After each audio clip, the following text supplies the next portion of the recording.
જાય છે। આજે હું તમને ચક્કા અને ચક્કીની વાર્તા કહીશ। મારી શાળાનું નામ શ્રી સાંચ્યા કન્યા પ્રાથમિક શાળા છે। આજે હું તમને ચક્કા અને ચક્કીની વાર્તા કહીશ।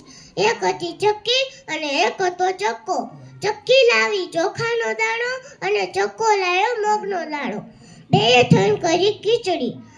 ને ચક્કી રાણી કહે છે ચક્કા રાણા હું પાણી ભરતી આવું, તું જરા ખીચડીનું ધ્યાન રાખજે, બળી ના જાય। એમ કહીને ચક્કી રાણી હાલતી થઈ જાય છે। પછી ચક્કા રાણાને થોડીક વારમાં ભૂખ લાગે છે, તે ખીચડી ખાય છે। એમ કરતા કરતા બધી ખીચડી ખાઈ જાય છે। અને પછી ચક્કી બેનનો એને પણ ડર બહુ લાગતો હતો, તે પણ આંખે પાટા મારીને સૂઈ જાય છે। પછી ચક્કી રાણી આવે છે અને કહે છે ચક્કા રાણા બાણમ કાઢો ને, ચક્કા રાણા બાણમ કાઢો ને।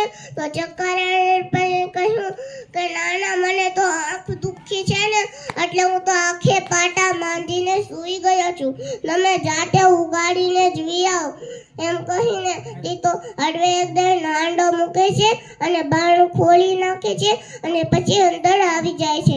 પાણી આરે જઈને ગોળો મૂકે છે, પછી રસોડે જાય છે। પછી ના જોવે છે કે તપેલામાં ખીચડી જ નહીં, તો ચક્કા રાણાને કહે છે ચક્કા રાણા આપણી ખીચડી કોણ ખાઈ ગયું, આપણી ખીચડી ક્યાં છે?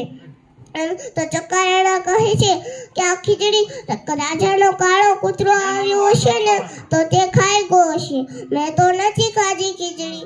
એમ કહીને ચક્કી રાડ પીડે ગુસ્સા થઈને રાજા પાસે જાય છે અને રાજાને કહે છે રાજાજી તમારો કાળો કૂતરો મારી ખીચડી ખાઈ ગયો।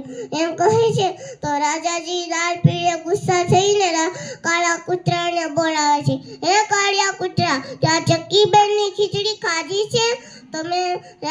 રાજાજી કાળો કૂતરો કહે ના મેં નથી ખાધી, ચક્કાએ ખાધી છે ને તો મારું નામ દેશે। રાજાજીએ કહ્યું સિપાહીઓ ચક્કાને બોલાવો। તો ચક્કો આવ્યો અને ધ્રુસતો આવ્યો અને કહે છે રાજાજી કે હે ચક્કા આતે ચક્કી રાણીની ખીચડી ખાધી છે? તો કયો ચક્કો ના મહારાજ આને જ ખાધી છે, કાળા કૂતરાને, મેં તો નથી ખાધી। એમ કહીને પછી ચક્કો કહે છે કે આ બેના રાજાજી કહે છે આ બેના પેટ છીરો। પછી રાજાજી ફરી એમ કહે છે કે આને ચક્કાને કૂવામાં ઊંધો લટકાડો। તેના કૂવામાં ઊંધો લટકાડે છે। પછી ના પાછે ચક્કી બેન રડતા હતા, કોઈ મારા ચક્કાને કાઢી દો, કોઈ મારા ચક્કાને કાઢી દો। ના પાસે ગાયોનો ગોવાળ આવે છે, એને ચક્કી રાણી કહે છે હે ગાયોનો ગોવાળ, તું મારા ચક્કાને કાઢી દે તો હું તને ખીર અને પૂરી જમાડું। તો ચક્કો રાણો ગાયોનો ગોવાળ કહે છે ના હું થોડો કાઢી દઉં, રાજાએ સભા આપી છે તો એ સાચી દશે ને? તો એમ કહીને પછી તો ચાલતો થઈ જાય છે।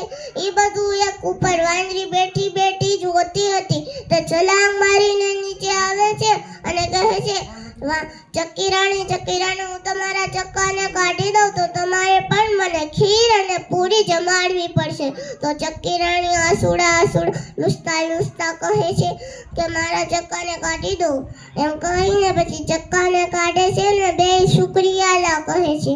પછી ચક્કી રાણી વાંદરી બેનને એમ કહે છે તો કાલે તમે મારા ઘરે આવી જાજો, ખીર અને પૂરી જમાડીશ। એમ કહીને ખીર અને પૂરી તૈયાર રાખી હતી। વાંદરી બેન રાહ જોતા હતા। પછી વાંદરી બેન થોડીક વાર માને આવે છે ને તાળી તૈયાર કરવા મળે છે ચક્કી રાણી ને ચક્કો રાણો એવું સોચે છે કે આમનું પેટ તો બહુ મોટું છે, આ તો જઈ ખીર ખાઈ જશે ને, એટલે છાના માના સોનાનો બાટલો ગેસે ઊનો કરીને તેમને પણ બેસવા આપે છે।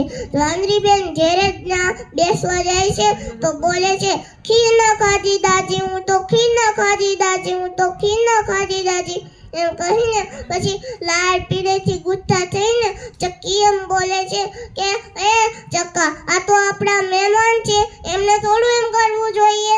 તો ચક્કારાણાથી માફી માંગી લે છે, પછી માફ કરી દે છે, પછી સરસ આસન પાથરે છે અને પછી કહે છે હવે બેસી જાઓ અને ખાધું પીધું અને મોજ કર્યું, વાર્તા પૂરી. આમાંથી આપણે શું શીખવા મળે? પોતાની ભૂલ સંતાડવા માટે આપણે જૂઠું ના બોલાય.